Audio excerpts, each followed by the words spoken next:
नमस्कार। दृष्टि आईएएस की टू द पॉइंट प्रोग्राम में आपका स्वागत है। आज का टॉपिक है अफ्रीकी बाओबाब वृक्ष। सबसे पहले बात कर लेते हैं यह चर्चा में क्यों है। साइंटिफिक रिपोर्ट्स नामक पत्रिका में प्रकाशित अध्ययन के अनुसार अफ्रीकी बाओबाब वृक्ष में 168 गुणसूत्र पाए गए हैं, जो भविष्य में आनुवंशिक अध्ययन, संरक्षण और कृषि उद्देश्यों के लिए अहम जानकारी दे सकते हैं। जबकि पिछले अध्ययनों में इस वृक्ष में 96 और 166 के बीच गुणसूत्र होने का अनुमान लगाया गया था।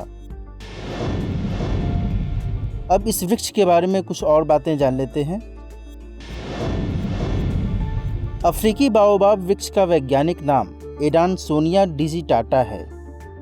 इसे ट्री ऑफ लाइफ कहा जाता है। यह वृक्ष 1000 से ज़्यादा सालों तक जीवित रह सकता है। बाओबाब 5 से 20 मीटर तक की ऊंचाई वाला पर्णपाती वृक्ष है। यह अफ्रीका और ऑस्ट्रेलिया में निचले क्षेत्रों में पाया जाता है। इसका आकार काफ़ी बड़ा होता है।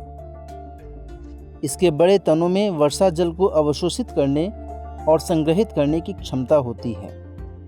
कार्बन डेटिंग से पता चलता है कि इस वृक्ष की उम्र 3000 वर्ष तक हो सकती है। बाओबाब वृक्ष के फूल सफ़ेद होते हैं जो रात में खिलते हैं। इसके फलों में टार्टरिक एसिड और विटामिन सी पाया जाता है। इसके फल का उपयोग खाने और पेय पदार्थ बनाने के लिए किया जाता है। कॉफ़ी जैसा पेय बनाने के लिए फल को भूना जाता है। बाओबाब वृक्ष की छाल का उपयोग रस्सी, चटाई, टोकरी, कागज और कपड़े बनाने के लिए किया जाता है। इस वृक्ष की पत्तियों को उबालकर खाया जा सकता है और पराग से गोंद बनाया जाता है। इस वृक्ष का उपयोग औषधि के रूप में भी किया जाता है। इससे जुड़े कुछ अन्य तथ्यों की बात करते हैं। बाओबाब वृक्ष अफ्रीका में सभी जगह पाया जाता है। यह अफ्रीका में जिम्बाब्वे के विभिन्न क्षेत्रों में पाया जाता है। यह ज़्यादातर गर्म और रेतीले मैदानों में पाया जाता है। यह वृक्ष मेडागास्कर, भारत, श्रीलंका और ऑस्ट्रेलिया में भी पाया जाता है। अब नोट करते हैं आज की टू द पॉइंट पर आधारित प्रश्न।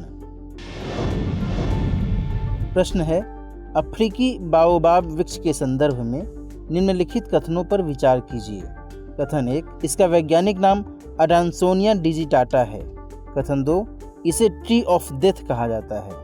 कथन 3, यह वृक्ष 5 से 20 मीटर तक की ऊंचाई वाला पर्णपाती वृक्ष है। उपर्युक्त में से कौन सा या से कथन सत्य है या फिर है? ऑप्शन ए केवल 1, ऑप्शन बी 1 और 2, ऑप्शन सी 1 और 3, ऑप्शन डी 1, 2 और 3। इस प्रश्न का सही जवाब कमेंट बॉक्स में देना न भूलें। अगले एपिसोड में कुछ और नए टॉपिक के साथ हम आपके साथ फिर मिलेंगे। तब तक के लिए नमस्कार।